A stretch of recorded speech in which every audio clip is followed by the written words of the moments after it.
एक समय की बात है जब कैलाश और शांति अपने बेटे महेश के साथ एक घर में रहते थे। महेश की माँ का नाम वैसे तो शांति था, पर बिल्कुल शांत नहीं रहती थी। वो बड़ी ही तेज और चालाक थी। शांति को अपने बेटे के लिए एक लड़की की तलाश थी। उसने काफी लड़कियां देखी थी, पर आज तक कभी किसी लड़की को पसंद नहीं किया था। वो लड़कियों से ऐसे ऐसे सवाल करती थी कि कोई भी लड़की उसका जवाब नहीं दे पाती थी। अरे शांति, तुमने फिर एक लड़की को रिजेक्ट कर दिया। अरे तो तुमने देखा नहीं कि वो लड़की कितनी बड़ी बेवकूफ थी? अब ऐसे लड़की के पल्ले बांध दूं क्या अपने इकलौते बेटे को? आखिर आगे चलकर उसे पूरा घर संभालना है। मैं अपने बेटे की शादी करूंगी तो किसी बुद्धिमान लड़के से करूंगी। महेश दूर खड़ा ये सब सुन रहा था। वो तो अपनी माँ की बात सुनकर सर ही पकड़ लेता है और ऑफिस के लिए निकल जाता है। ऑफिस के बाद वो राखी से मिलता है। क्या हुआ महेश, आज तुम कुछ उदास दिख रहे हो? कोई बात हुई है क्या? अब क्या बताऊं राखी, कुछ समझ में ही नहीं आ रहा। माँ ने फिर कोई लड़की देखी थी और उसे रिजेक्ट कर दिया। तो ये अच्छी बात है ना। अगर वो किसी और को पसंद कर लेगी तो फिर हमारी शादी कैसे होगी? हाँ, पर वैसे भी तो हमारी शादी होना कितना मुश्किल है। तुमको पता है कि माँ कितनी चालाक है, और मैं तुमको उनसे मिलवाऊं कैसे? वो तो लव मैरिज के बिल्कुल खिलाफ है। वो चालाक है तो मैं भी कम बुद्धिमान नहीं हूँ। अब तुम बस वैसा करो जैसा मैं तुमको कहती हूँ। राखी के कहने पर महेश बिल्कुल वैसा ही करता है। वो अपनी माँ से जाकर कहता है, माँ, वो जो मेरा दोस्त है ना राकेश, उसके अगले महीने शादी है। वो बोल रहा था कि माँ और बाबूजी को जरूर लेकर आना। अरे वो तो तुझसे उम्र में छोटा है।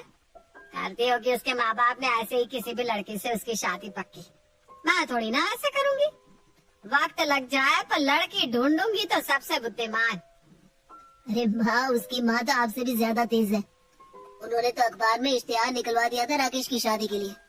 फिर तो इतनी लड़कियों के रिश्ते ही रिश्ते आने लगे थे, और उसमें से उन्होंने एक लड़की कर ली पसंद। अब शांति के दिमाग में भी यही बात बैठ जाती है। वो भी अखबार में महेश की शादी के लिए इश्तिहार निकलवा देती है। उसके बाद महेश के रिश्ते के लिए बहुत सी लड़कियों के रिश्ते आते हैं। शांति रोज एक लड़की से मिलती और उसको रिजेक्ट करती जाती। फिर एक दिन राखी शांति से मिलने आती है। नमस्ते। नमस्ते नमस्ते। नाम क्या है तुम्हारा? जी, मेरा नाम राखी है। कितने पढ़ी लिखी हो, क्या करती हो? जी, मैंने एमए कर रखी है और एक सरकारी स्कूल में पढ़ाती हूँ। अच्छा, मैडम हो? फिर तो काफी बुद्धिमान होना चाहिए तुमको। फिर तो मेरी दी गई तीनों परीक्षा में तुमको पास हो जाना चाहिए।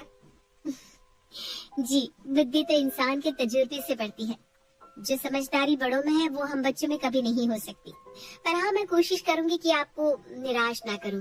ठीक है ठीक है। चलो, तुम्हें खाना बनाना तो आता ही होगा? जी, बिल्कुल आता है।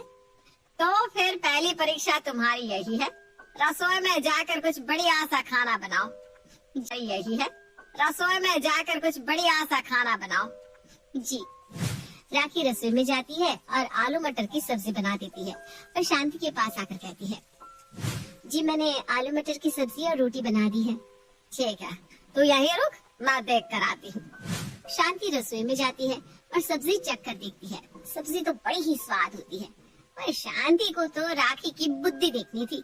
वो फटाफट नमक का डिब्बा निकालती है और सब्जी में 2 चम्मच नमक भर देती है। उसके बाद वो राखी को आवाज देती है, ए राखी, इधर तो आओ। जी, अभी आई। राखी अंदर जाती है तो शांति शक्ल बनाकर राखी से कहती है, कैसे सब्जी बनाई है तूने? क्या खाना बनाना नहीं आता? इतना नमक भर रखा है सब्जी में, सारा मुंह कड़वा हो गया मेरा। थू थू थू थू। पर मैंने तो नमक बिल्कुल ठीक डाला था। तो क्या मैं झूठ बोल रही हूँ? तू खा कर देख ले। अब बता, हम क्या खाएंगे?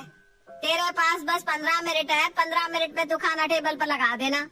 राखी सब्जी चखती है तो उसे सब समझ में आ जाता है कि ये सब शांति ने किया है। वो मुस्कुराती है।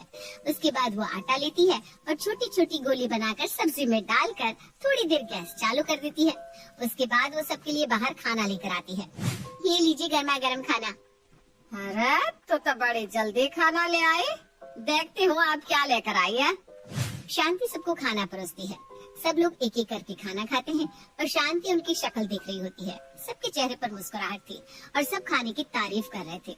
शांति भी उसके बाद सब्जी चखती है और उसका स्वाद बिल्कुल वैसा ही होता है जैसा उसने पहले चखा था। अब तो ठीक है ना सब्जी? नमक तो नहीं है ना ज्यादा? अरे इतनी जल्दी कैसे ठीक कर लिया तूने इसको? आटे की गोलियां बनाकर मैंने सब्जी में डाल दी और सारा एक्स्ट्रा नमक उन गोलियों ने सोख लिया।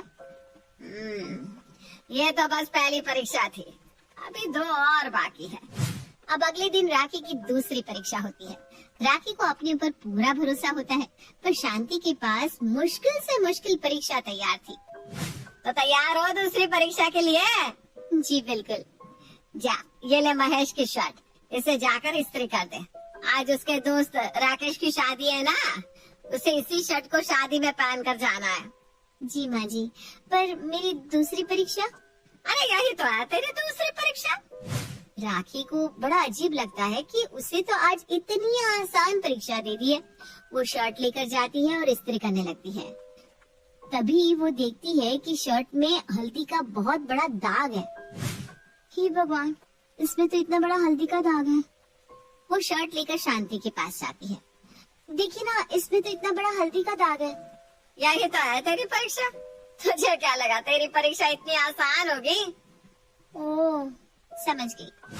राखी शर्ट लेकर जाती है और काफी देर तक वापस नहीं आती। शांति हंसने लगती है। शांति हंसने लगती है। मुझे तो पहले ही पता था इस परीक्षा में फेल हो जाएगी। अब सोच रही होगी कैसे शक्ल दिखाऊं। जी मैं आ गई और शर्ट अच्छे से प्रेस करके अलमारी में टांग दी है। और वो दाग? वो तो गायब। पर कैसे? थोड़ा सा डिटर्जेंट और उसपे थोड़ा सा सिरका और बस ठंडे पानी में डालकर थोड़ी देर भिगो कर रख दिया। दाग गायब। सूखने में थोड़ा वक्त लगा, इसीलिए आपको इंतजार करना पड़ा। दिमाग तो है भाई। कोई नहीं, अभी सबसे मुश्किल और तीसरी परीक्षा बाकी है। तैयार हो ना? जी बिल्कुल तैयार हूँ। बस फिर शांति पूरी रात राखी के लिए मुश्किल से मुश्किल परीक्षा सोचने लगती है। सुबह होते ही राखी घर आती है, पर उसे घर में कहीं शांति नहीं दिखती। अरे बेटा तुम आ गई, पर शांति की तबीयत बहुत खराब है। जी क्या हुआ उनको? वो तो कल तक बिल्कुल ठीक थी। हाँ बेटा ठीक ही थी, पर पता नहीं अभी अचानक उसके पेट में बड़ा तेज दर्द शुरू हो गया था। पेट पकड़ कर बैठी है। मैं उनसे मिल सकती हूँ? हाँ मिल लो, जाओ। राखी अंदर जाकर शांति से मिलती है। शांति अपना पेट पकड़कर बैठी होती है और जोर जोर से चिल्ला रही होती है। आय मेरा पेट, आज तो मैं मरी जाऊंगी। मैंने सुना आपकी तबीयत बहुत खराब है।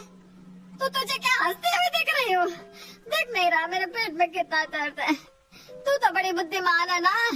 बता इसका कोई इलाज है क्या तेरे पास? भैया तो चली जा यहाँ से, और बाकी सब भी चले जाओ, मुझे अकेला छोड़ दो। राखी और बाकी लोग बाहर आ जाते हैं। तुम माँ की बात का बुरा मत मानना, उनके पेट में कुछ ज्यादा ही तेज दर्द है, बस इसीलिए गुस्सा कर रही है। तो उनको कोई दवाई नहीं दी क्या? दी तो है, पर अभी तक कोई असर ही नहीं है। आखिर अचानक उनके पेट में दर्द कैसे हो गया? क्या खाया था रात को? रात को कड़ी और चावल खाए थे उन्होंने। ओह अच्छा, मैं सब समझ गई। लगता है उनकी गैस बन गई है। मैं अभी आती हूँ, तब तक उनको संभालो। राखी जल्दी से रसोई में जाती है और एक काढ़ा तैयार करती है। अजवाइन, काली मिर्च और हींग मिक्स करके काढ़ा बनाकर जल्दी से शांति के पास जाती है। अरे तुझे बोला था ना जाने को, फिर अभी तक गई क्यों नहीं? मैं चली जाऊंगी, पर अभी ना आप ये काढ़ा पी लीजिए, इससे आपको आराम मिलेगा। ये कैसा काढ़ा बना लाई है? इतने अच्छे अच्छे डॉक्टर की दवाई काम नहीं कर रही, तो ये काढ़ा क्या काम करेगा? माँ पीने में क्या जाता है, आप एक बार पीकर तो देखो, क्या पता कुछ आराम मिल जाए। महेश के कहने पर शांति उस काढ़े को पी लेती है। उसके बाद सब वहीं खड़े शांति की शक्ल देख रहे थे। कुछ ही मिनटों में शांति के पेट का दर्द एकदम गायब। शांति के चेहरे पर तो खुशी के फूल खिल जाते हैं।